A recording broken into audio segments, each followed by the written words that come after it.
Gold trusted gold buyers. మీరు తాకట్టు పెట్టిన బంగారాన్ని విడిపించి ఈ రోజు ఉన్న మార్కెట్ ధరకు కొనబడును.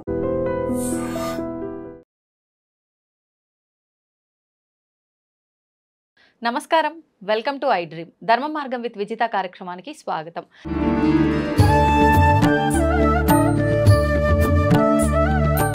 ప్రస్తుతం మనతో పాటు ఉన్నారు ప్రముఖ తంత్ర జ్యోతిష్యులు, జ్యోతిష్య రత్న, జ్యోతిష్య సామ్రాట్ చింతా రుక్మాంగదరావు గారు. ఇప్పుడు వారితో మాట్లాడి మరిన్ని విషయాలు తెలుసుకుందాం. నమస్తే అండి. మాతృదేవోభవ, పితృదేవోభవ, ఆచార్య దేవోభవ. షష్ఠగ్రహ కూటమి, కొంతమంది షడ్గ్రహ కూటమి అని కూడా అంటున్నారు. అసలు ఏంటి షష్ఠగ్రహ కూటమి? మార్చి 29న రాబోతుందని చెప్పి కొంతమంది 1-2 రోజులే ఉంటుంది దాని ప్రభావం అని చెప్పి, మరికొంతమంది 2 నుంచి 3 నెలలు ఉంటుంది అని చెప్పి, తీవ్రమైన ఇబ్బందులు రాబోతున్నాయని చెప్పి కొంతమంది, లేదు పాజిటివ్గా ఉంటుందని కొంతమంది. అసలు ఏంటి షష్ఠగ్రహ కూటమి యొక్క విధానం ఎలా ఉండబోతోంది? ఇప్పుడు ఈ మార్చి 29న జరగబోయేటువంటి ఈ షష్ఠగ్రహ కూటమికి సంబంధించి చర్చోపచర్చలు, వాదోపవాదాలు, ఎన్నో తర్కమీమాంసలు చాలా హల్చల్ చేస్తున్నాయి. అవునండి. షష్ఠగ్రహ కూటమి అంటే 6 గ్రహాల కలయిక. ఒక ఓల్వో బస్సు ఉంది, మనం రోడ్ సైడ్ ఫోన్ మాడుతుంటే మన పక్కగా వెళ్తుంది. అది ఎలా వెళ్తుంది? 150 కిలోమీటర్స్ అండ్ అబోవ్ స్పీడ్ కూడా వెళ్ళగలుగుతుంది. మన వస్త్రాలు కూడా ఇలా రెఫరఫలాడతాయి, వెంట్రుకలు కూడా లేస్తాయి. ఏంది పక్కన శబ్దం అనేలోగా కంటికి కనిపించకుండా వెళ్ళిపోతుంది, అంత స్పీడ్లో పోతుంది. ఒక్కొక్క గ్రహము ఒక ఓల్వో బస్సు అనుకుంటే, ఒక చిన్న బస్ స్టాండ్లో ఒక 6 బస్సులు వచ్చేసాయి అనుకుందాం. ఒక చిన్న ఇరుకైన బస్టాండ్లోకి అనుకోకుండా రావాల్సి వచ్చి తప్పని పరిస్థితుల్లో 6 బస్సులు వచ్చేసాయి లోపలికి. ఇవంతా యమ స్పీడ్గా పోతాయి. మరి ఇవి రివర్స్ ఒక బస్సు ఎత్తాలంటే వెనక ఒక బస్సు తగులుతుంది, ముందుకు పోలంటే ఒక బస్సు తగులుతుంది. అన్ని హార్న్లు కొడుతున్నాయి, ఏది ఎలా పోలో అర్థం కాలేదు. అందరూ ఎక్స్పర్ట్ డ్రైవర్సే. మరి ఎలా ఉంటుంది పరిస్థితి ఆ బస్టాండ్లో? కొంచెం క్లిష్టంగానే ఉంటుంది. ఆ టైం పడుతుంది. అవన్నీ ముందుకి వెనక్కి ఒకదానికి ఒక తగలకుండా సర్దుకొని దేనికాటి అది బయట వెళ్ళడానికి టైం పడుతుంది. అప్పటి వరకు డ్రైవర్లు ఎంత టాలెంట్ ఉన్నా కానీ 4వ గేరేసి తోలలేరు. అట్లా ఫస్ట్ గేరేసి తోలలేరు. మెల్లగా రివర్స్ కొంత, ముందుకు కొంత, వెనక్కి కొంత ఉంటుంది. ఇలా గ్రహాలు మీనరాశిలోకి ప్రవేశిస్తున్నాయి. 6 గ్రహాలు 29వ తేదీకి మీనరాశి అనేటువంటి ఒక బస్టాండ్లోకి 6 గ్రహాలు అనే బస్సులు వెళ్తున్నాయి. కొంత గజిబిజి వాతావరణం అయితే ఏర్పడుతుంది. ప్రతి గ్రహానికి 6 లెవెల్ ఉంటుంది. చుట్టూ వలయాలు ఉంటాయి. ఈ వలయాల తాకిడి, ప్రతి ఒక్క గ్రహం యొక్క వలయాల తాకిడి మనము సోలార్ సిస్టంలో చూస్తే ప్రతి గ్రహం చుట్టూ గీతలుగా తిరుగుతూ ఉంటట్టు కనిపిస్తుంది. ఇవే ఆ యొక్క గ్రహం యొక్క వలయాలు, కక్షలు అంటారు. ఈ కక్షలన్నీ కలుస్తాయి. ఇప్పుడు మనము వెళుతూ ఉంటే ఒక దారిలో ఒక డ్రైనేజీ పోతూ ఉంటుంది. ఆ డ్రైనేజీ యొక్క కక్ష కొంత దూరం వరకు బ్యాడ్ స్మెల్ వస్తూ ఉంటుంది. ఆ దాటే వరకు మనము కక్షి అడ్డం పెట్టుకునో ఇబ్బంది పడతాం. అది దాని యొక్క కక్ష. ఇంకో చోట వెళ్తే ఒక అద్భుతమైన అత్తరు ఉన్నటువంటి షాప్ వస్తుంది. ఆ షాప్ మనకు ఐడెంటిఫై కాకపోయినా ఆ షాప్ యొక్క ఆరా, ఆ వాసన రూపంలో అద్భుతంగా ఉంటుంది. అక్కడికి వెళ్ళగానే మనము అద్భుతంగా ఫీల్ అవుతాం. అది ఆరా లెవెల్, దాని యొక్క శక్తి. ప్రతి ఒక్క వస్తువుకి ఒక ఆరా ఉంటుంది. చాక్లెట్ పేపర్ కూడా ఆరా ఉంటుంది. చెక్ చేస్తే కొంతమేర దాని శక్తి అంతా కనిపెట్టచ్చు. డోలన విద్య అంటారు. ఆ డోలన విద్య ద్వారా ప్రతి వస్తువు యొక్క కనిపెట్టచ్చు. సైంటిఫిక్గా ప్రూవ్ ప్రపంచంతో యాక్సెప్ట్ చేసింది. మరి గ్రహాలకు చాలా అతీతమైనటువంటి శక్తి ఉంటుంది. ఈ యొక్క 6 గ్రహాల యొక్క ఆరా లెవెల్స్ ఒకే చోట కలవడం, అది మీనరాశిలో. మరి మీనరాశి అంటే ఏమి? కాలపురుషుడికి 12వ స్థానం. అది మేషరాశికి వెనుక రాశి. మేషం నుంచి స్టార్ట్ చేస్తే మీనంతో ఎండ్ అవుతుంది. అంటే వ్యయస్థానము, ఎండ్ అయిపోతుంది. కాబట్టి వ్యయము అంటే నష్టము. కాలపురుషుని నష్టములో 6 గ్రహాలు కలుస్తున్నాయి. మరి మీనరాశి అంటే చేపలు, 2 ఆపోజిట్ ఉంటాయి. సముద్రము, మీనరాశి అంటే జలరాశి. మరి సముద్రంలోకి అన్ని గ్రహాలు వస్తున్నాయి. సముద్రంలోకి అన్ని గ్రహాలు వస్తుంటే సముద్రం జీవులని బయటకు వస్తున్నాయి. ఒక సముద్రం తీరంలో షార్కులు వచ్చేసాయి, ఇంకో సముద్రంలో తాబేళ్లు బయటకు వచ్చేసాయి, ఇంకో చోట డూమ్స్డే ఫిష్ అని, అరుదైన చేపని, ఏదో అన్కంఫర్ట్ ఫీల్ అవుతూ ఉంటేనే కదా అవి బయట వచ్చేస్తాయి.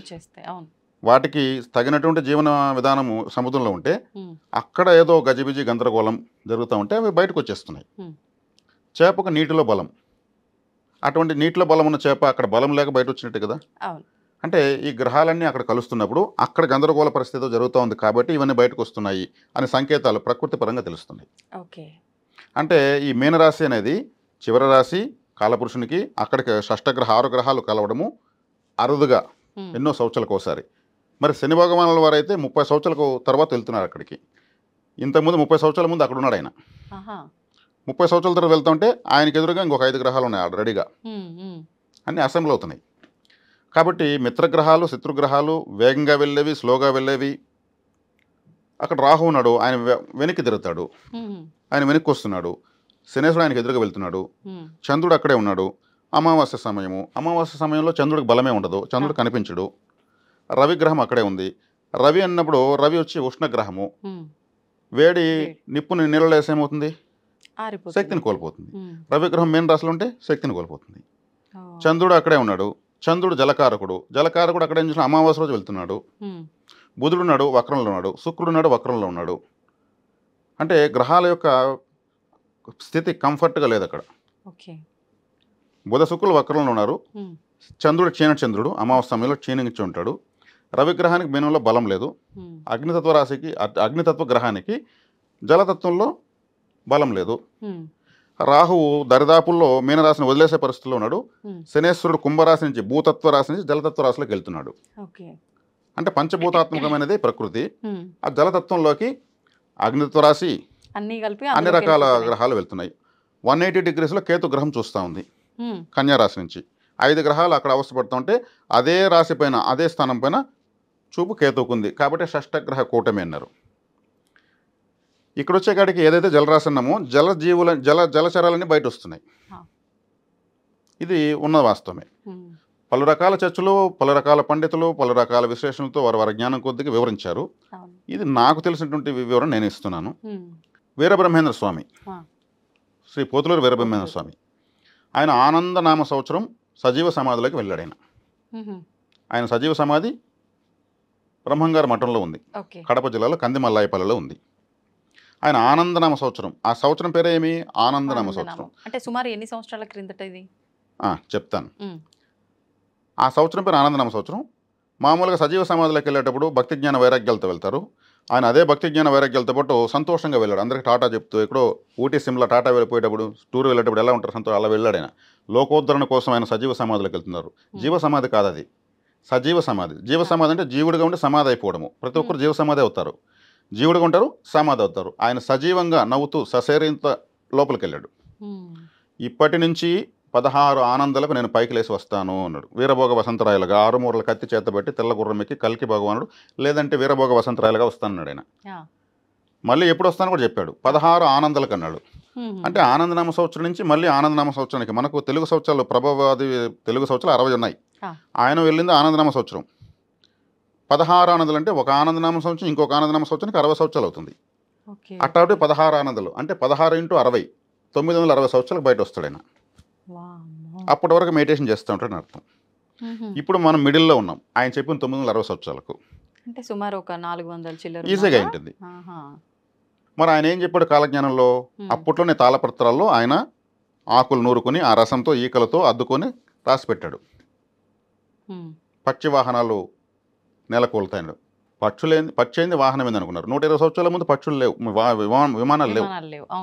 పడవల ద్వారానే దేశ విదేశాలకు వెళ్ళేవారు. విమానం వచ్చింది. ఆ విమానంతోనే ఒక దేశాన్ని ఇంకొక దేశం నాశనం చేసే స్థాయికి తయారు చేసి పెట్టుకున్నారు. అవి పైన కూల్చితేనే పక్షి వాహనాలు కింద పడేది. నీటితో దీపాలు వెలుగుతాయన్నాడు. అప్పట్లో ఆయన రాసినప్పుడు కరెంటే లేదు. నీళ్లు పోస్తే ఎలా వెలుగుతుంది వత్తి అనుకున్నారు. మనం చూస్తున్న లైట్స్ అన్నీ కరెంటు, జల విద్యుత్. ఓ, వాటర్ ద్వారా పవర్ రెడీ అవ్వటం. నీటితో దీపాలు అని అంటే ప్రమిదలో నీళ్లు పోస్తే దీపం అనుకుంటున్నారు అందరూ. పిచ్చుడు అంటున్నారు. తాగే నీటిని అమ్ముకునేరన్నాడు. అడిగితే ఒక చెంబు నీళ్ళు. ఇప్పుడు అదే టాప్ బిజినెస్ ప్రపంచంలో. అవును అవును అవును. మామూలు వాటర్, ప్యూరిఫైడ్ వాటరే కూడా మనం చెంబులో ఇస్తే డౌట్గా చూస్తారు. డస్ట్ వాటర్ని ఒక మంచి బ్రాండెడ్ స్టిక్కర్ వేసి బాటిల్ ఇస్తే కళ్ళు మూసుకొని తాగేస్తారు. వాస్తవం మీరు అన్నది. నీటిని అమ్ముకుంటారన్నారు. నీటిని అమ్ముకునే ఉంటున్నాం. మాయదారి మరల బొమ్మ మాటలాడేనయ్య అన్నాడు. బొమ్మ ఎలా మాట్లాడుతుంది అనుకున్నారు. ఇదే మాయదారి మరల బొమ్మ. మొబైల్ అమెరికాలో ఉన్న వ్యక్తి ఇప్పుడు మాట్లాడేయచ్చు. ఇలా ఆయన అన్నీ రాసి పెట్టేసి వెళ్ళాడు మహానుభావుడు. ఆయన చెప్పినటువంటి ఇప్పుడు షష్టగ్రహ కూటమి గురించి ఆయన చెప్పాడు. ప్రతి ఆనందనామ సంవత్సరంకి ముందు అంటే ఆనందనామ సంవత్సరం పెట్టబోయే 10 సంవత్సరాలు, ప్రతి 60 సంవత్సరాలలో ఆనందనామ సంవత్సరం ఒకటి ఉంటుంది. ఈ ఆనంద సంవత్సరానికి వెనుక ఒక 10 సంవత్సరాల పాటు కలియుగం 5000 సంవత్సరాల తర్వాత విపరీతాలు జరుగుతాయని రాశాడు. అంటే ఇప్పుడు మనం 4 లక్షల చిల్లర ఉన్నామా? కలియుగం 4,32,000 సంవత్సరాలు. దీన్ని 4 పాదాలు చేశారు. 4,32,000 డివైడెడ్ బై 4. ఇప్పుడు 5,126 సంవత్సరాలు ఇప్పుడు అయిందంతే. మొదటి పాదంలోనే ఉన్నాం మనం. కలియుగం అంతం ఇప్పుడు లేదు. మొదటి పాదంలోనే, అది కూడా 5,000 సంవత్సరాలు మాత్రమే. విపత్తులు జరుగుతాయి. ఈ ఆనందనామ సంవత్సరానికి ముందు 10 సంవత్సరాలుగా విపరీతాలు జరుగుతాయి. అంటే క్రోధనామ సంవత్సరం మొన్న పెట్టింది. క్రోధనామ సంవత్సరం అంటే క్రోధం అంటే కోపము. అందుకే యుద్ధాలు జరుగుతున్నాయి. రాజులు సహనం కోల్పోయారు. వెపన్స్ చెకప్ చేసుకుంటున్నారా లేదంటే ఇంకేం చేసుకుంటున్నారో తెలియదు. సహనం కోల్పోయారు, వేసేస్తున్నారు, ఊరిపైకి వాళ్ళు వేసేస్తున్నారు. క్రోధనామ సంవత్సరం నుంచి ఆనందనామ సంవత్సరం వరకు 10 సంవత్సరాలు ఉంది. ఈ క్రోధంతో ప్రారంభమై ఆనందంతో ఆనందనామ సంవత్సరం ప్రపంచానికి ఒక దశ నిర్దేశం తెలుస్తుంది. ఈ క్రోధనామ సంవత్సరం అయింది. ఇప్పుడు ఈ 10 సంవత్సరాల పాటు ప్రళయాలు విపరీతంగా ఉంటాయి. అంతకుముందు వికారనామ సంవత్సరం వచ్చింది, కరోనా వచ్చినప్పుడు. వికారనామ సంవత్సరం, వికారం పుట్టింది కరోనాతో. మరో సంవత్సరం ప్లవనామ సంవత్సరం అయింది. ప్లవం అంటే కోతి. First wave, second wave jump గొంతులేసిందే ప్రపంచము. సంవత్సరమే చెప్తా ఉంది కదా ప్రపంచం ఎలా ఉండబోతుందో. మరి క్రోధనామ సంవత్సరంతో ప్రారంభమైనటువంటి ప్రపంచ విపత్తులు ఆనందనామ సంవత్సరానికి ప్రపంచంతో ఒక దారికి వస్తుంది. మనకి గొడవలు వద్దు అయ్యేసి మళ్ళీ ఐక్యరాజ్య సమితి లాంటి ఒక ఇదిని ఏర్పాటు చేసుకుని మళ్ళీ అప్పటి నుంచి మారుతారు. అంటే విపరీతాలు జరుగుతాయని ఆయన రాసి పెట్టాడు. యుద్ధాలు జరుగుతున్న కారణము క్రోధనామ సంవత్సరం. ఈ షష్టగ్రహ కూటమి అనేది నేను చెప్పాను కదా, శక్తివంతమైన గ్రహాలు ఒక చోట కలుస్తున్నాయనేసి. ఇది గజిబిజి గపదని లాగా కన్ఫ్యూజన్ గురవుతుంది ప్రపంచం, భౌగోళిక పరిస్థితులు. కాబట్టి ఈ షష్టగ్రహ కూటమి సముద్రంలో కలుస్తుంది. సంబంధ గ్రహాలు అన్కంఫర్ట్గా ఫీల్ అవుతున్నాయి. అరుదైన జీవులన్నీ కూడా తెలియజేస్తున్నాయి. ఒక మనిషి మాత్రం ఇలా నిల్చుకో ఉంటాడు. కడుపు ఇలా ఉంటుంది, ప్రతి జీవికి ఇలా ఉంటుంది. ప్రకృతిలో జరిగే విపత్తులు వాటికి తెలిసిపోతుంది, సెన్స్ వచ్చేస్తుంది. ఆ సెన్సార్ అనే సిస్టమ్ దానికి ఉంటుంది. అందుకే సునామీ జరిగినప్పుడు ఒక ఏనుగు కానీ ఒక జంతువు కానీ ఏదో అయినట్టు తెలియదు, మనుషులే వచ్చినట్టు తెలిసింది. సముద్రంలో చూడు, వాయుగుండం వచ్చేటప్పుడు చేపలు ప్లేస్ మార్చేస్తాయి. భూకంపాలు వచ్చేటప్పుడు ఎలుకలు ప్లేస్ మారుస్తాయి. వర్షం పడబోయే ముందు చీమలు ఆహారాన్ని వేగంగా మారుస్తాయి. చీమలు కానీ టెన్షన్ పడి సర్రని తిరుగుతూ ఉంటే వర్షం రాబోతుంది అర్థం.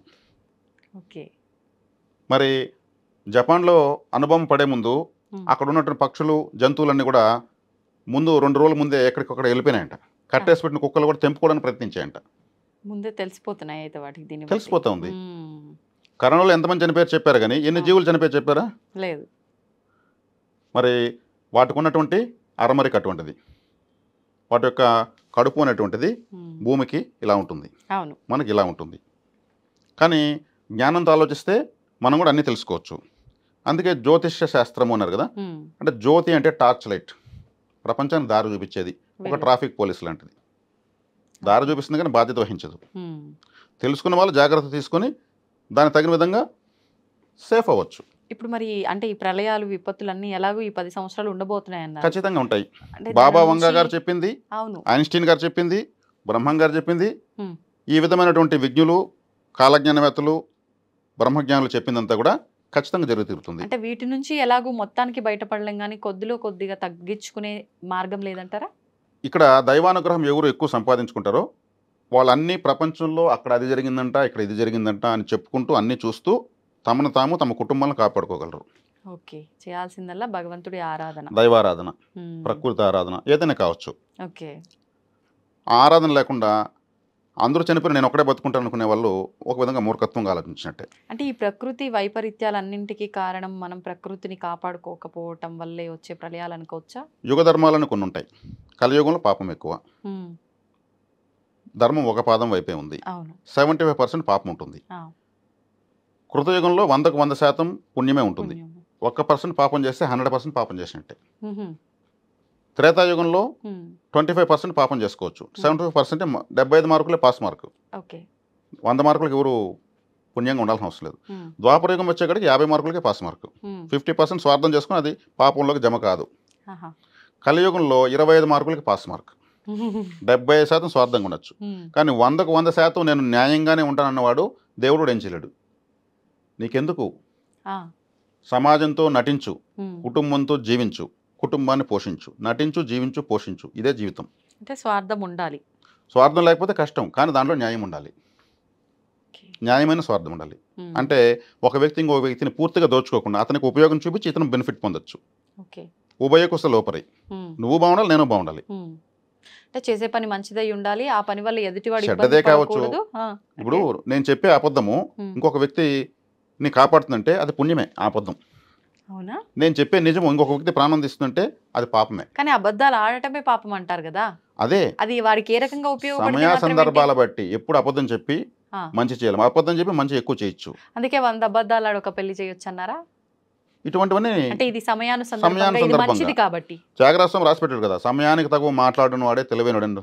త్యాగరాజ కీర్తనలు ఉంది, అవును అవును, సమయానికి తగును మాట్లాడిన వాడు.